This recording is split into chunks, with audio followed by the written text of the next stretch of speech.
आऊज़ बिल्लाहि मिनश्शैतानिर्रजीम बिस्मिल्लाहिर्रहमानिर्रहीम। आपका दोस्त आपका भाई हकीम अहमद रज़ा दीवान हाजिर खिदमत है। आजकल हमारे मुआशरे में एक बहुत कॉमन सा मर्ज है जिसे कब्ज़ बोलते हैं या कॉन्स्टिपेशन भी कहते हैं।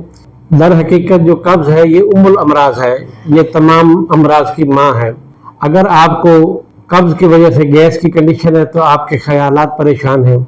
अगर यही कब्ज़ की वजह से अगर गैस आपके दिल की तरफ रुझान करती है तो आपको हार्ट अटैक का भी खतरा हो सकता है। और यही मेदे में अगर कब्ज़ की कंडीशन है और गैस अगर आपके फेफड़ों की जानिब रजू करती है, ये सर की तरफ करती है, तो आपको दिमागी अमराज भी लाहक हो सकते हैं, दिल के अमराज भी लाहक हो सकते हैं। दूसरी बात यह है कि ये कब्ज़ होती क्यों है।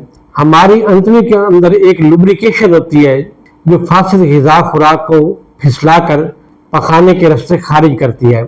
इंसानी जिस्म के अंदर मेदा जस्ट एक छोटा सा उज़्व है, जबकि अंतड़ियों की लंबाई वो बहुत ज्यादा है।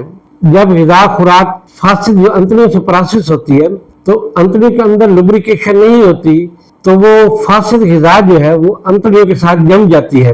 इंसान के पसीने में से भी बदबू आती है और जिस जगह भी इंसान बैठता करता है, इंसान के पसीने से बगलों से एक नाखुशगवार एहसास सा होता है।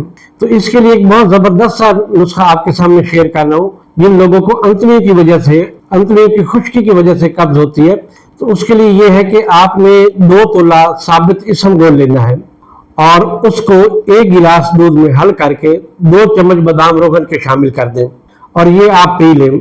और ये रात सोते वक्त आपने अमल करना, फिर खाना पीना आपने कुछ नहीं है। इंशाअल्लाह सुबह जो है आपको अजाबत बाफरागत होगी। और अगर आप यही अमल हफ्ता 10 दिन करेंगे तो आपका जो कब्ज का सिस्टम है, अंतड़ियों की खुश्की है, ये खत्म हो जाएगी और एक नॉर्मल जिंदगी में आप आ जाएंगे। इजाजत दें, अल्लाह हाफ़िज़।